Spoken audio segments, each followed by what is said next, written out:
Today I'm going to put Topaz Gigapixel to the test by throwing a bunch of different images at it to see how well it handles it using both the standard modes and the new recovery mode, which is a step up. And of course, if you want to check out Topaz at any point, there's a link in the description. Now, I'm not going to spend long here, but this is the Topaz Gigapixel interface. You may have seen an ad going around where they demonstrate a cookie upscale, so I thought I'd try something similar along with a bunch of other images. So at the moment, this is high fidelity, but we also have recovery mode.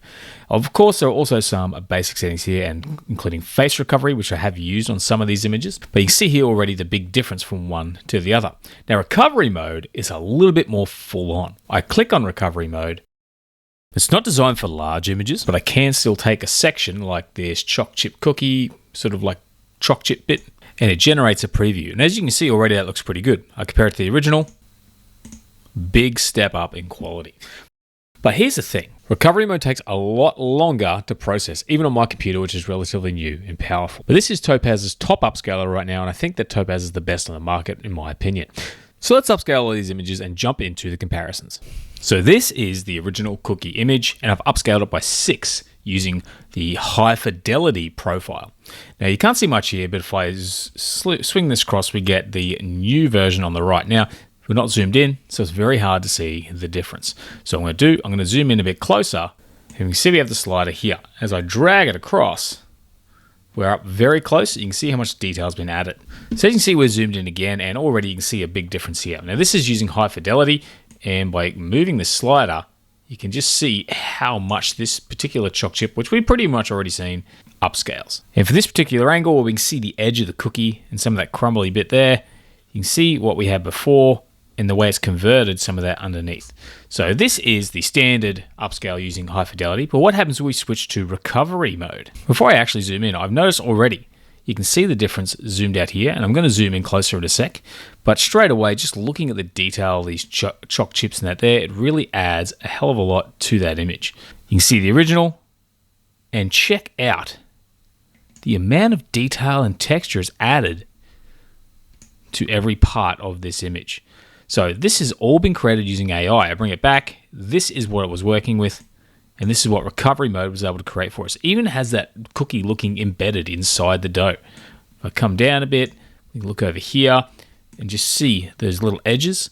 I bring that slider over, and it really sharpens it up and does a great job of bringing out every tiny detail that this image would have had it been shot. Now, obviously, these aren't the real details. These are AI generated, but you sort of get the idea of what's possible and how it's able to sort of read the image and use AI to fill in those gaps. So that is the cookie using both high fidelity and recovery. But what if we compare high fidelity to recovery? So now we're zoomed in 400%, and this is the normal upscale using high fidelity. Come across to see recovery and check out the difference in sharpness just on this choc chip.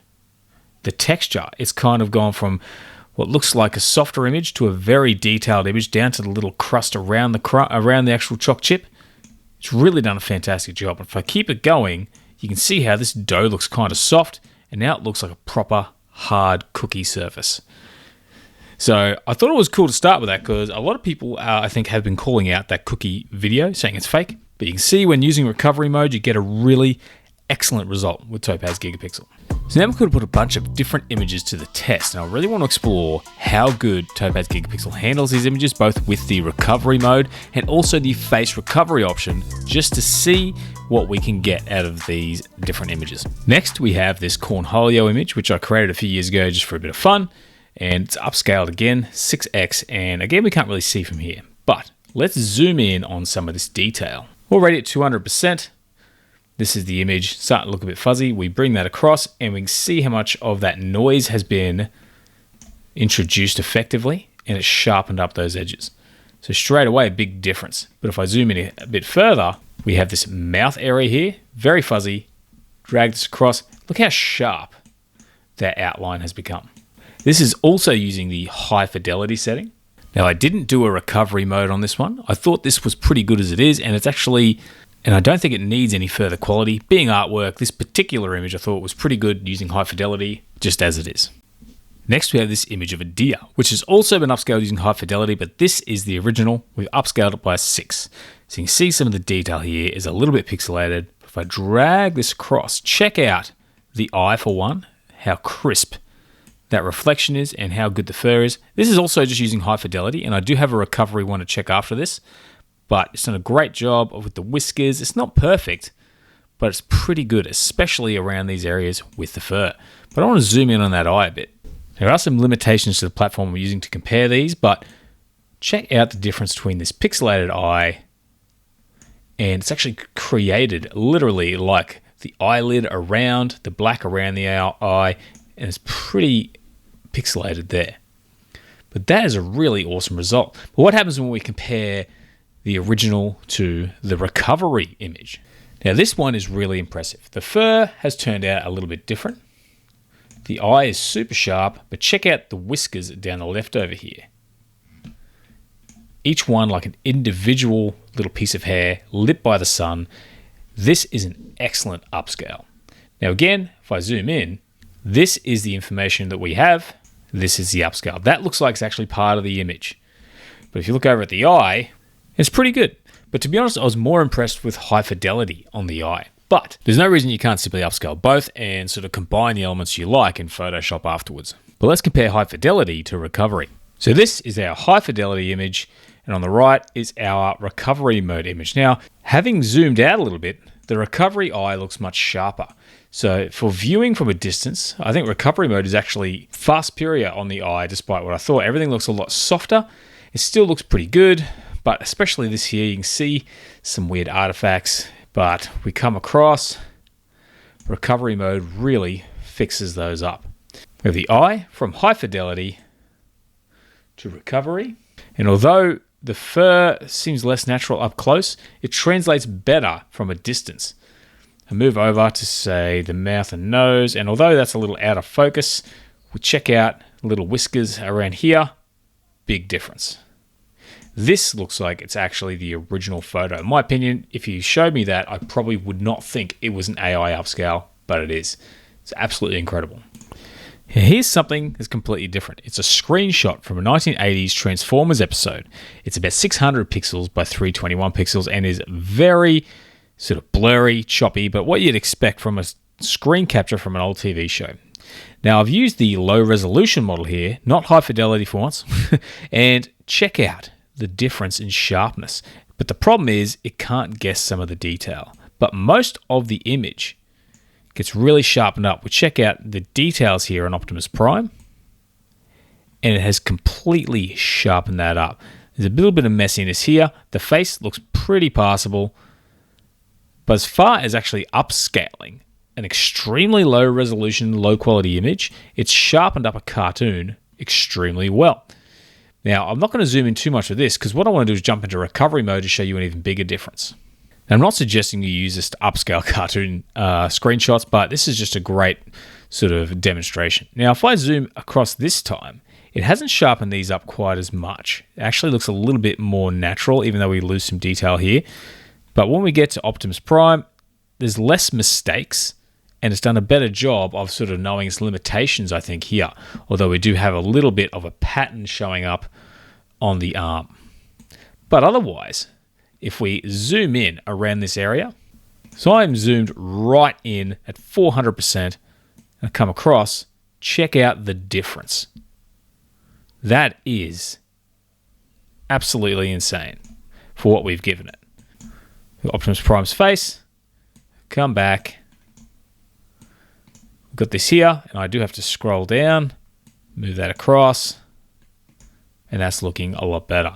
Even the details being drawn on the hand, which are almost impossible to see, are being guessed, I think, pretty effectively. So the difference in that is quite incredible. And again, the low resolution versus the recovery. The low resolution is much sharper in some areas, but a little too sharp in others. Again, you could combine these two, but check out the difference. Absolutely insane. So choosing the right model for the right image is definitely a game changer when upscaling in Topaz Gigapixel. I cannot believe the detail it's able to introduce here. This time we have some AI art generated with Pikachu, and another one where we get a little bit of fur, and I've used the standard model to upscale this one. Can't see much here, so we need to zoom in. We see Pikachu's facial features, the eyes, and I bring this across, and standard has done a great job of introducing fur, sharpening up that area, come over a bit more, You can see from the nose across, all the bits of fur and texture it's added here. Really cool. And check out that fur. You can see how it's really sharpened this up, coming back and forth, fuzzy to furry. Really awesome stuff. But I've also run recovery mode on this image also. Again, recovery mode does a great job of making things much sharper. The details in the eye and the fur, much sharper and cleaner overall. Even down to some of the fur down here. It's really tidied that up and added some sort of depth and dimension to that area, which we'll compare with the standard in a minute. I zoom right in again and check out as we come across how it's been able to interpret this here as hair in front of the red. The detail it's added to the nose and the mouth, the eye. We can see the brown iris on the eye here. Pretty great. And still doing a great job with that fur, really tidying it up. Like I said, you come down here, check out the detail across, and you can see how well it's transformed that detail. Even down to, if you look at some of these individual strands of hair, it hasn't just generated an image, it's literally generated it in that exact same pattern so you get a pretty accurate sort of feel. And the way it adds a lot more shadow into the hair to give it a real 3D look is pretty impressive. But let's compare it to the standard upscale. So we're zoomed in on the standard upscale. And it's funny because recovery almost looks like an upscale of the standard upscale when you compare. It's done a great job from the original, but moving on to recovery, it's like a whole new image in here. This is probably the most impressive AI upscaling I think I've seen around at all. And I keep moving. Check out the difference in how clean the hair is. Again, you can also combine these. The hair down the bottom here has here it looks a little bit artificial, but when you come across with recovery mode, it's neatened up every little strand.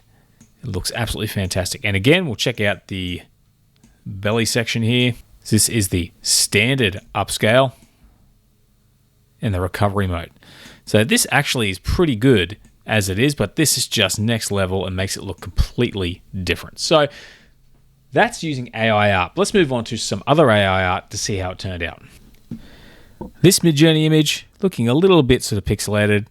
I've got another high fidelity upscale, and it's done a great job of cleaning that up. Now this also has face recovery mode turned on just a little bit, so it is good at recovering some of those facial features. We're going to touch on a specific photo soon for that. You can see the eyes here. Completely different. The texture on the skin and the bits of hair, it's handled this image exceptionally. It looks almost like a real photo. Even the mouth, which here looks pretty clean, it doesn't look a little bit artificial, but considering what's been given, it's done an awesome job. So let's try recovery mode to see what it's able to do there. So now we have our original and recovery mode. I think it's done as good a job, although the texture may be a little bit more natural. Check out the difference here with the eye, pixelated, and the eyelashes. It actually creates eyelashes around the eye. A little bit of a stuff up here, but that was actually in the original image. So it's done a great job of adhering to the original image. This other eye, probably a better test, looking pretty spot on. Move down to the lips again. It's done a great job of the hair, detail on the lips. Forget, this is a Midjourney image, now upscaled to over 6,000 pixels. And if I were to creative upscale it first, you would get an image over 12,000 pixels wide. So that's pretty incredible. And even the little bits of sort of like grain in the image gives it a more authentic feel as well. Well, let's compare the normal to the recovery. Thought I'd get nice, up close and personal with this one again, because this is the high fidelity upscale, which looks amazing. Introduce the recovery, and everything is just that bit sharper and more impressive. Check out, again, we've got the lips. That texture has been introduced. It looks far more natural. The skin texture actually looks a little bit better, I think, on high fidelity, but not enough of an issue to sort of make you want to switch. But we move up to, say, the eyes, such as this eye here. It's a bit blurry, and this one's a bit sharp. So recovery mode really sharpens things up and gives you a sharper looking image at a distance as well. So again, we have another high fidelity upscale, this time using face recovery, and this is a photo from Unsplash. And as I come across, you can see it's done a pretty good job of kind of bringing that face into focus. Considering what little information it has, it looks pretty good. Again, a little bit fuzzy because we've used high fidelity, and maybe some of the settings could be tweaked to get a better result, but even the edge of the shirt, you can see how much better it's improved.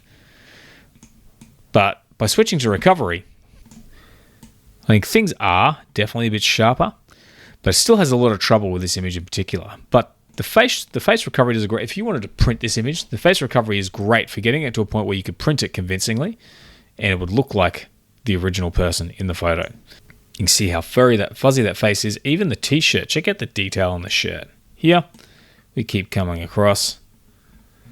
It's done a great job of recovering that face, considering, and there's probably a few settings I could tweak to really bring that out. But so far, I think that's not too bad. Maybe there's a better one we can play with down the track. So I decided to jump over into Topaz and I turned off the face recovery mode and I've stuck with recovery. So just the recovery model itself without face recovery, and I think it has improved the face a decent amount. I can bring the detail up and sort of highlight some of that area a bit more, but it does a bit of a funny job with the hair.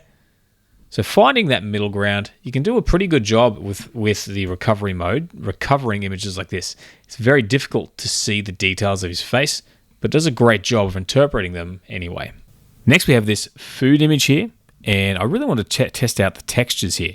Now, again, these images are all under 1,000 pixels wide. This one's 640 by 800. So I've added high fidelity to it. Starting with this plate here, if we come across, check out the difference in the strawberries, the blueberries, even the little bits of sort of like oatmeal in here. It's done a great job of upscaling that food and keeping a good texture. Move on to the cup. I've got a bit of a sort of rough texture on the cup. Coffee on top. It's nailed that cup as far as I can see. It looks like the real thing.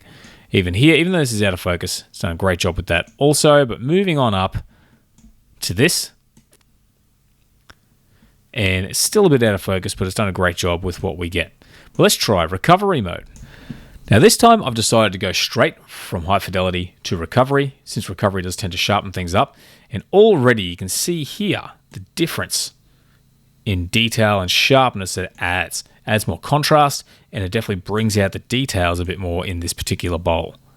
So the idea that you can actually introduce so much texture just by spending a little bit more time with the processing is pretty incredible. Move on to the cup,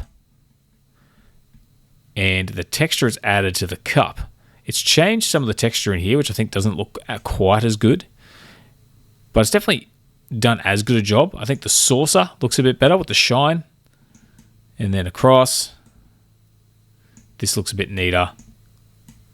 And generally speaking, these little bits of crusts here actually look like a piece of food of some sort. So recovery mode definitely did a great job of this one, but it's not so much better. It's for this particular image, but definitely made a difference. This time I thought I'd try a face we'd all recognize. It's a low resolution screen cap of Bruce Lee from Way of the Dragon. So you can see how fuzzy and pixelated it is. I drag this across, and the face recovery has done a great job again. Face recovery seems to be a little bit fuzzier than the other models. I will admit that. But obviously it has to work with some of the details of the face, so maybe there's something that's not quite as advanced in that as the other models in regards to sharpness. But it's done a great job of picking up the facial details, and that still looks like Bruce Lee. It doesn't look like some AI-generated sort of like different person with a similar expression. It really does actually look like Bruce Lee. So I've done something a little different this time. I've popped the same Bruce Lee image and gone to recovery mode to see what results we can get. But then I kept recovery mode turned on and added face recovery as well and tried to dial it to the best setting, which is about 60. And that result isn't too bad either. Put them all side by side though and really study them. And recovery mode on its own, I think, is actually a bit better than recovery mode with face recovery. So if you're not using recovery mode, I would recommend using the face recovery setting. Otherwise, if you're going to stick with recovery mode, don't worry about adding that face recovery feature. Got this old sepia photo here. Again, facial recovery. We drag this across, and we've actually got a face there. This is probably the best example where the face actually looks pretty sharp. And you can see just how good the detail is in this face. And I'll bring this back across. You see how fuzzy it is. I go back to the other image, and the detail added is pretty incredible. So depending on what photos you give it, I would say that you probably need to play with the settings a little bit to tweak it, but the face recovery is incredibly powerful. It's just not quite as sharp as some of the other sort of models. So definitely have a play with it and see what you reckon. I think this is a pretty powerful feature. But again, I've quickly switched back to Topaz Gigapixel and I've put recovery mode on. And believe it or not, it hasn't recovered the face as well as high fidelity with face recovery turned on. So I'm going to come down over here, turn that on, and now we've got the best of both worlds yet again. I can zoom out. What we get is a pretty solid upscale. So this is a photo of me with Royce Gracie from, I think it might be over 10 years ago. And I use face recovery on this as well. And this looks just like me. There's a couple of funny things there, but overall, the face recovery is pretty good. Go over to Royce, and that face recovery also looks pretty incredible. It's me, and does a great job of working out where those details need to go. Now, our last image, we are going to test out high fidelity again. It does seem to be that and standard, in my opinion, it seems to be the best for most images, but not every image, as we saw with low res before on that Transformer screen cap. But this image is already pretty high resolution. It's 2560 by 3328 pixels. So it's already a high res image. And if I zoom out, there's a lot to this image. And we can't check it all out because of the limitations of the viewer, but this is the image in its entirety. So you can see here, this is already fairly detailed. If you come across, it does look a bit smoother, but how does it handle those really, really fine details on this particular image? Now check out, we've got the nose and lips here, and this image has a texture applied to it. Check out how smooth that is. But high fidelity takes already reasonably high resolution images and makes them gigantic. This image is 15,360 pixels by 19,968 pixels. So you can see the detail in the eyes. And I'm going to actually open this up into a straight image viewer and check it out a bit more up close. So this is our full image. This is zoomed in at 1:1. Because it is so big, it just does a great job. You can zoom right in and check every little detail. So the details here aren't perfect, but if you were to zoom in on a really high quality photo, it wouldn't be this sharp anyway. Like the amount of detail here for if you're creating art, really impressive. The strands of hair, like I said, this is a 1:1 image. It loses a bit of the detail here in the hair, but if you zoom out a little bit, it's not really noticeable. Considering that you're going to be viewing the image, probably no closer than this is pretty impressive. And if you really just need it for print, you just need it to be really high res and cleaned up, this is a great way to do it. So that just goes to show you the power of Topaz Gigapixel. I've thrown a bunch of images at it to see what it can do, and I think it's done a great job with all of them. So I highly recommend checking it out. There's a link in the description if you want to check out Topaz Gigapixel. It's a powerful platform, and I hope you have as much fun with it as I do. Otherwise, that's the video for today, guys. Thanks for watching again and sticking all the way through. If you like it, please consider giving the video a like. Otherwise, see you again next time. Have a great day.